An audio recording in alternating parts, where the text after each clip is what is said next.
A watched pot never boils, or at least that's what your mother told you when you were young. You were an impatient child, an object always in motion with no force that could stop you. You sat in doctors' offices, bouncing in your seat while the other children played with the toys littered on the floor.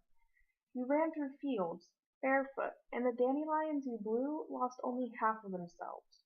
Your mother would order a new book or toy online, and you would sit on the porch steps for an hour every day after school, and when the mailman didn't bring the package, your mother would collect you from the porch and she would tell you, "A watched pot never boils." That phrase is stupid, though, you think, as you sit at your desk with your head in your hand. Your cursor hovers over their name. It's a nice name. It was one of the first things that attracted you to them.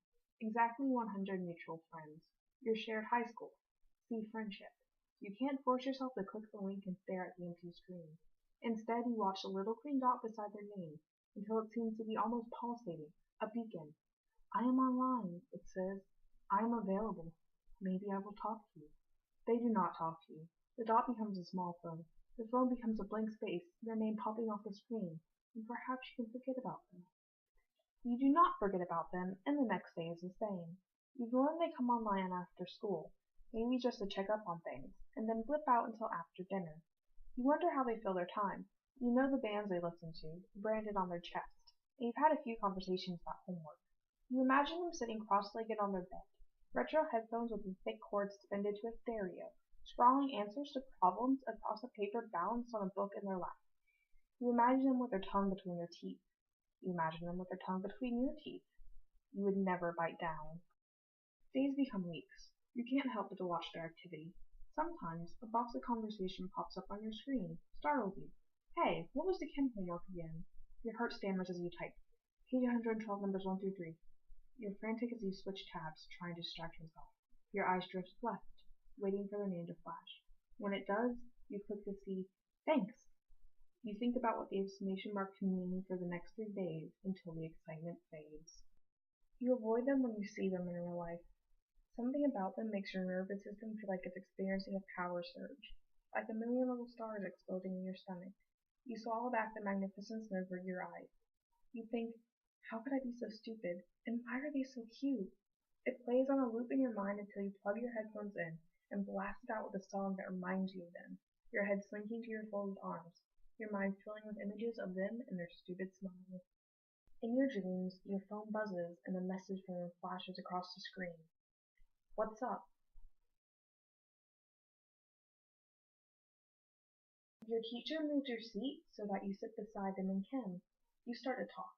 Your online conversations extend beyond 10 minutes, then 20, then 30, then become daily, and in a month you're talking for hours about nothing in particular. You still watch the little green dot. You still feel offended when they are online yet do not message you. You count the minutes spent since they've seen your message and ponder why they haven't responded. You can't bear to watch the bouncing dot, announcing the typing of a new response. Anxiety rises in your throat, and you cannot swallow it back. You are surprised. You expected this to be better. Sure, you've discovered that they have the same sort of niche humor. They love the same book series as a child, and they have almost the same opinions about local politics. But you've also discovered that consistent conversations build expectations, and expectations build disappointments. It's futile to fight it, but you're at war nonetheless, tearing at your hair and gnashing your teeth because you're so stupid. How could they ever like you? They, with the smile in the hands, the shoulders, and the ankles. You think that maybe you flirt sometimes, but you're not familiar with flirting. Are they just being nice? You stay up late sending screenshots of your conversations to your friends and requesting analysis. Your friends feed you truth, and the truth is that they don't know either. A watched pot never boils, and you've always been an impatient person, and you're running your cursor over their name as if you were stroking their face. You like all of their pictures, but only some of their status updates and never the links. You imagine them sitting at their computer, typing these words to you, the way their fingers press on the keys. You imagine their fingers pressing on you. You wonder about the etiquette. When can you relax your grammar and reveal yourself like you have with your other friends? Romantic interest complicates everything. You've forgotten how to make friends the normal way. You are kept on your fingertips, hesitant about the words you may or may not type. You ask your friends whether or not you should respond a certain way, all the while the screen flashing with the notification of their message, the one you can't click because you can't let them know that you've seen it yet. You have to have time to think. You forgive them when their message enters the screen. Negativity drains from your veins as fast as positivity finds your mind.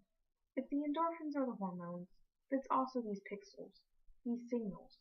A smiley face attached to the end of "Good night," something that makes you bleed out laughter and garner strange looks from your family. A link to a song that you wind up loving and will forever remind you of them. It's happiness, it's hope, it's everything you've wished for before. It's a pot boiling the minute you divert your eyes, and when you look at it again, foam is climbing over the top and falling down the sides.